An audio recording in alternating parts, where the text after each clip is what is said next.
Let me go back to Colorado, getting by North Dakota State. We said it. Tough team to open up with. North Dakota State is a really good team. If this game was at North Dakota State, I think they would have won that game. But give credit to Colorado. They did what they needed to do when they needed to do it. It wasn't pretty. It's not going to be pretty this year. But they do have 2 first-round draft picks. Travis Hunter, pick what you want to do. You want to be a receiver? You want to be a defensive back? Maybe you want to be both. Shedeur Sanders is going to be a first-round draft pick as well. But defense not very good, and they're going to have some explosive plays. They're going to be in shootouts, it feels like, every single weekend. But they came through when they needed to, and here's Deion after the win. You got to take what people give you. You can't take what you want, and it's not there. I mean, what is it? What did he throw for? 445 yards? You think we upset? Right. Who upset? So, they didn't have a running game. Well, the passing game looked pretty darn good today. So let's be appreciative and thankful that we got one of the premier guys in college football spinning it. We're going to run the ball. We're going to do that. We're going to have a lot more balance. Today was just that type of day. You got to take what they give you. Okay. But then there was a play towards the end of the game where Deion's son, Shedeur, put it up for grabs, and Deion apparently didn't call the play. At the end of the game, we just want to run the ball. Let's get out of here. And he took a shot, to LaJohntay, because he wanted LaJohntay to have a big play. Because you got the other 2 guys, the dogs, having a big play, and he know he's going to have a one-on-one matchup. He just didn't put it out there far enough. But that's his character. I'm like, dog, come on, dog. Not right now. It's not time to be the good guy right now. It's time to let's put this game away. But that's what that was. Come on, dog. Dog, come on, dog. These are the best. Now, that explains a lot, because I'm thinking the last thing you're going to do is throw the ball. Last thing. And then he throws it, and I'm going, oh, my God. And you can see Deion's like, what are you doing? And then you have to punt, and North Dakota State almost made him pay for it. But it was fun. It was fun to watch. But, that gap we have between FCS and FBS, it might be a little closer than what we really think, because Montana State got paid $350,000 by New Mexico to go and play New Mexico and then go to New Mexico and beat New Mexico. Montana State is really good. 4-point win. North Dakota State, they're the second favorite for the national championship. So these are quality teams there. You have remember when Appalachian State would play and they opened up with Michigan one year and you're like, oh boy, that's not a team to open up with. And then they ended up winning in Michigan. You have that occasionally where you have these teams. South Dakota State defending FCS champs. Now they're playing Oklahoma State in Stillwater. Oklahoma State, I believe, has 20 starters back. And I mean, would I be surprised if that game's really close or South Dakota State won? I would not be. Because they're 9.5-point underdogs, just like North Dakota State was with Colorado. Oklahoma State is better than Colorado, but these are 2 really good teams on the road. And, they need to do this. They want to schedule out of conference. They want to schedule with the bigger boys. So when they go back and they're playing in their conference, in their division, that they're ready to go. So, FCS, FBS, I know it's sometimes not as blurred as we think it should be, but there are probably 5 to 7 programs that can go toe-to-toe with some of these schools. Now, not Georgia, not Alabama, but with some of these other schools, absolutely. And Colorado taking on North Dakota State, I don't know if Deion scheduled that, but, that's one of those where you go, wait, we're open up with them? That's one of those where you go, well, even TCU. But Colorado would get these games because people probably wanted to schedule Colorado because they weren't very good. Now, with Colorado getting a little bit better, and you certainly saw that last night, the schedule is going to change where maybe you don't take chances like this. But give credit, Colorado ended up winning the game, and Travis Hunter is probably the leading candidate for the Heisman.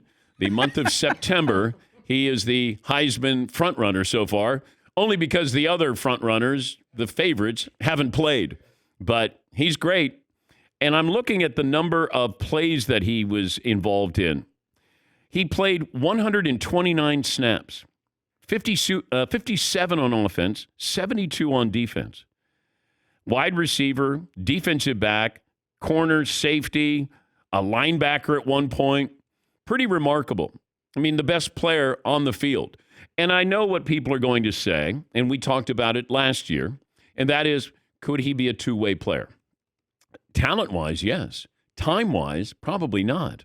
Because you have to be in the receivers' meetings, offensive meetings, and then you'd have to be in the defensive meetings.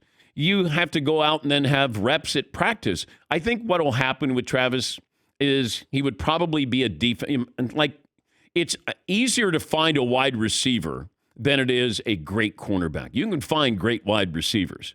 Great cornerbacks, how many great cornerbacks do we have in the NFL right now? Not a lot.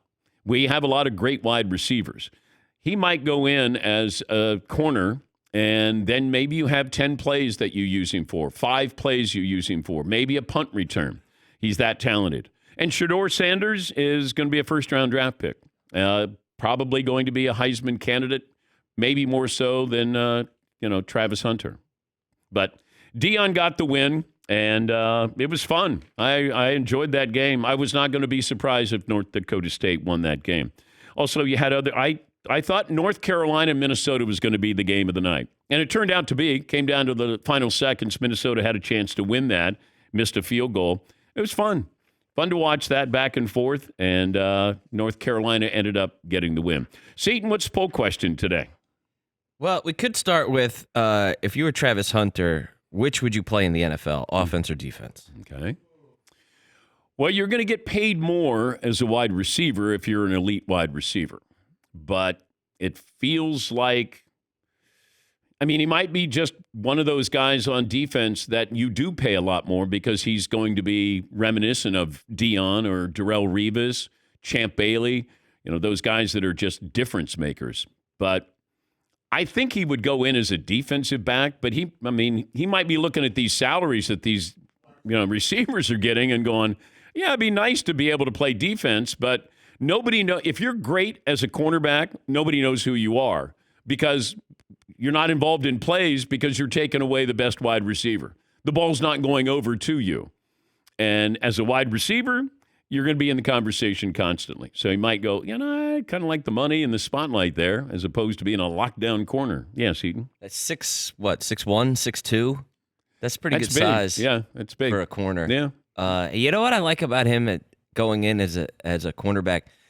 He would play every play as a corner, and then you could sneak him in as a wide receiver on offense. Sure. If he's a wide receiver, you're not sneaking. Just throw him out in corner for a couple of plays. Yeah. Yeah, Paulie. What if Travis Hunter went the other direction? I know you just laid out the reasons why you can't be a semi-full-time two-way player.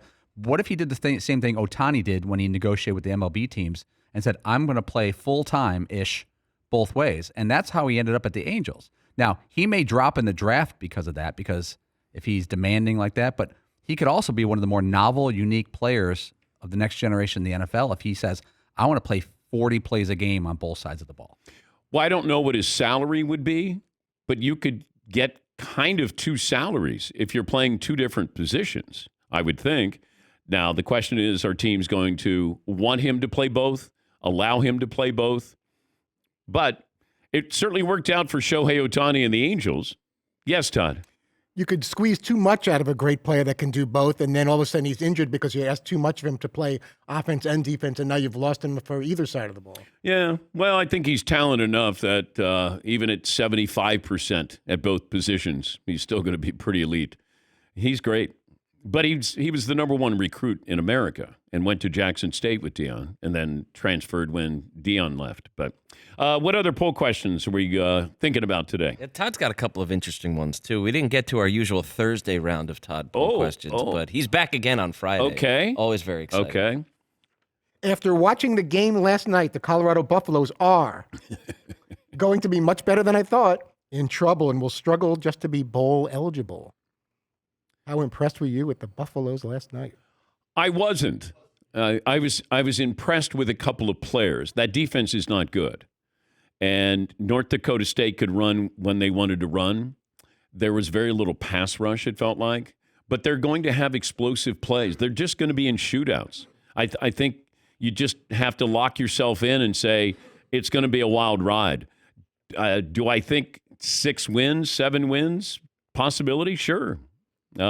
Just because you have a great quarterback and you have a couple of great wide receivers. And Deion says they're still going to run the football, but with his son as the quarterback, changing plays in the line of scrimmage, I mean, who knows?